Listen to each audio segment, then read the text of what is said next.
ಕನ್ನಡಕ್ಕೆ ಅಂತ ಅವ್ರಿಗೆ ಬಿಟ್ಟು ಶ್ರೀರಾಮನ್ ವಿಚಾರವಾಗಿ ರಾಜಣ್ಣ ಅವರು ಒಂದು ಸ್ಟೇಟ್ಮೆಂಟ್ ಮಾಡ್ತಾರೆ, ಅದೇ ರೀತಿ ದರ್ಶನಾಪುರ ಅವರು ಒಂದು ಸ್ಟೇಟ್ಮೆಂಟ್ ಮಾಡ್ತಾರೆ. ಅಂದ್ರೆ ಅಂದ್ರೆ ಭಾವನೆಗಳ ಜೊತೆ ಅವರ ಹೇಳಿಕೆಗಳೇನಿದೆ ಅದನ್ನ ಯಾರು ಸೀರಿಯಸ್ ಆಗಿ ತಗೊಳ್ಳಲ್ಲ ನನ್ನ ಅಭಿಪ್ರಾಯದಲ್ಲಿ.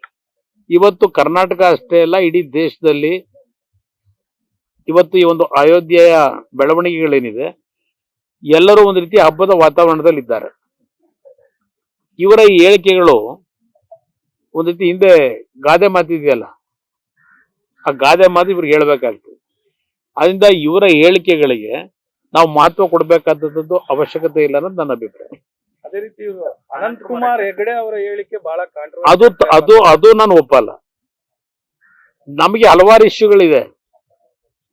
ಅನಂತ್ ಕುಮಾರ್ ಹೆಗಡೆ ಅವ್ರಿಗೂ ನಾನು ಸಲಹೆ ಕೊಡೋದು, ಹೇಳಿಕೆಗಳನ್ನ ಕೊಡಬೇಕಾದ್ರೆ ವೈಯಕ್ತಿಕವಾಗಿ ತೀರಾ ನಾವು ಮಾತಾಡ್ತಕ್ಕಂಥದ್ದು ಏಕವಚನದ ಪ್ರಯೋಗ ಇವತ್ತು ಶೋಭೆ ತರ್ತಕ್ಕಂಥದ್ದಲ್ಲ ನನ್ನ ಅಭಿಪ್ರಾಯದಲ್ಲಿ.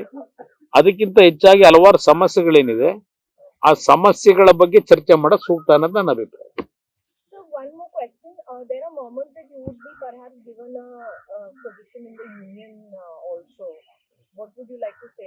No, that is not the issue now. Our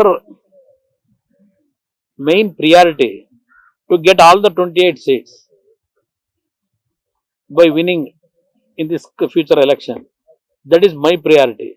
Coming to the Delhi and taking some responsibility here, that is not important now.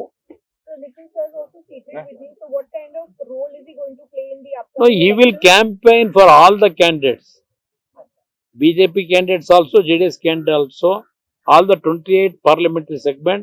Nikhil this time, another 3 months, will totally spend his time to campaigning in favor of the candidates. News first ನಿರ್ಭೀತಿಯಿಂದ ನಿಮ್ಮ ಪರವಾಗಿ.